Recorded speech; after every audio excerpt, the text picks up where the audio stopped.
So a retreat is an occasion to enter deeper into our own processes, to observe what are the next steps that we need to take.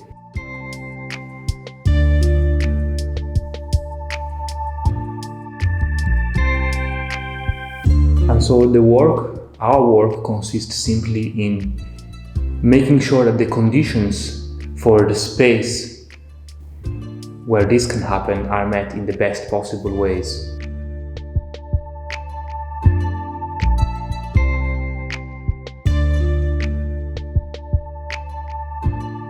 And this includes making a space that feels safe, that feels familiar, where people can feel comfortable to open themselves up in a space of sincerity and with sufficient silence.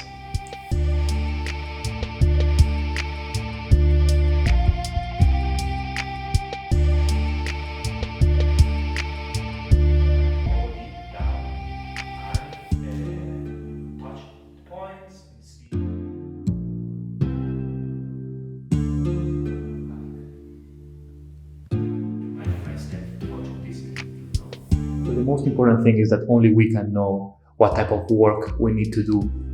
And a retreat is simply an occasion or a space where this work can happen more efficiently, with more support from other people, more tools as the methods of practice, and simply more space and silence.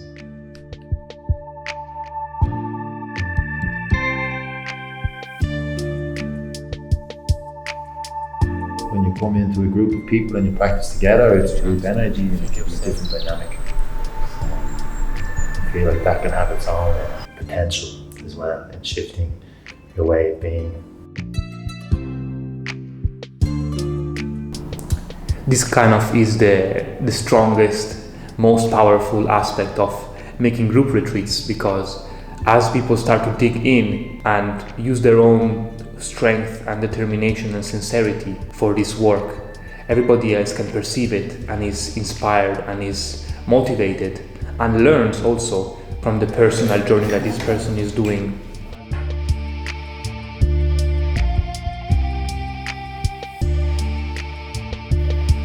So on a normal day, we'll wake up in the morning early before breakfast and practice Qi Gong. That will be followed by our breakfast, and there will be a Qi Gong session in the morning, a Qi Gong class, where we'll speak about different topics every day in a progressive way to empower people with this powerful instrument, which is the Qi Gong. Yes, then after lunch in the afternoon, we'll have a little break and followed by a theory class, normally about Daoist cultivation and Daoist methods. And after this, a Tai Chi class. Practice time!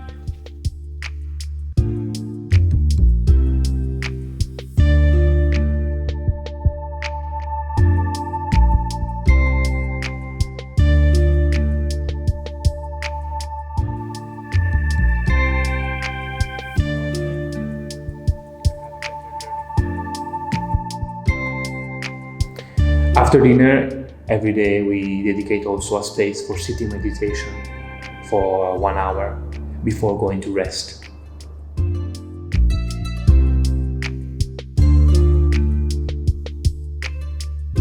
So at the beginning of the retreat, we normally make a circle to come together at first, to connect, and to really reflect upon where we are now in our life, where we're coming from, which type of situations or issues we are facing in this phase. And this is really to prepare the ground for whatever work that we want to do on ourselves. And then the second day in the morning, we use the instrument of the JING casting, which is a method for divination, for asking direction or advices. And this has a very powerful effect always, and gives very specific directional information for the participant to work on.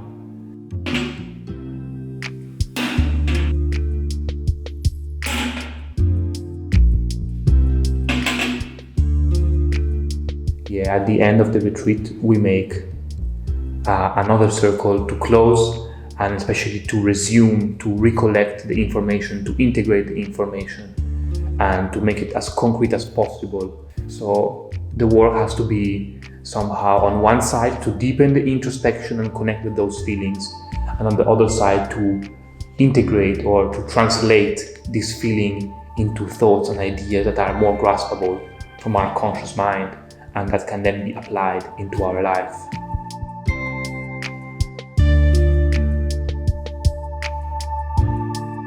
Qi Gong is an ancient method that comes from China, and the word Qi Gong literally means energy work or energy skill. So it consists in the practice of working with energy, becoming more aware of the energetical level of reality and teaching us how to actively work with it in a conscious way. Doing the Qi Gong has helped me to connect my body with the spiritual worlds, because even though I've been someone who's been in the kind of spiritual plane a lot more in my life, like my physical body has been neglected, and I almost seen it as not important. This is very empowering tool to realize the power of our mind, to really control and choose actively our vibrational state. I think that doing Qi Gong would be really good for people who are maybe a lot in their dream world or in the non-physical world and want to become more connected with their body and the physical realm, because it's a way of using your body that still is connecting with that and bringing the two things together.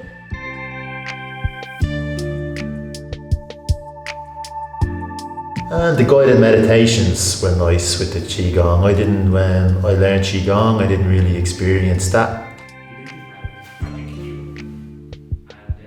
But when you're being led in a kind of guided way with a particular agenda as a meditation corresponding with the Qi Gong, I feel like it has potential to heal, and it has potential to enter into avenues that you don't usually really wander into on yourself. And when you're letting go and you're following the guidance of someone else, maybe. Yeah, for me in particular, I spoke to Giulio about this, and yeah, I had some experience. It was like an emotional trauma thing, and just the guided meditation brought me back to a point when I was very, very young that I have no recollection of, and it gave me an experience, and through this experience, yeah, I felt like there was a little shift, and yeah, I don't think I would have got there without the guided meditation.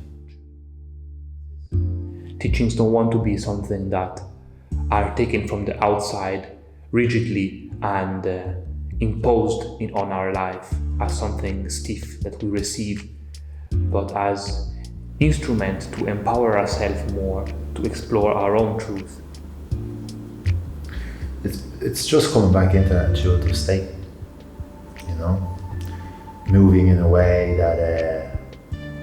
that your body feels like it wants to move without conceptualizing it or without thinking about it, you know. Like, I think the practices of Tai Chi and Qi Gong are very beneficial in the way that it gets you to move with energy and to breathe and connect it all together. Get comfortable with this practice, but then also to some degree to let go of this practice, and to let go of this practice then with a good foundation and a base to where you can just move with the rhythms of your own body and move in a way that your body feels like it needs to be moved. I think that's a big doorway to where a lot of healing can take place and stuff like that. We can say that everybody nowadays starts to recognize more and more the power that our mind has to affect our reality, and how much into our life we self-sabotage ourselves with our own thoughts which are not productive, or mental attitudes which are not productive. And so with Qigong, I believe it is possible to find standpoints which are more productive, which are more empowering, and allow ourselves to grow more and to walk more in the direction that feels good, feels correct for us. Developing our ability to look inside and to ask ourselves these questions of what feels correct puts us in touch with our inner guidance, our inner teacher. And I believe this is a fundamental aspect of all the spiritual practices.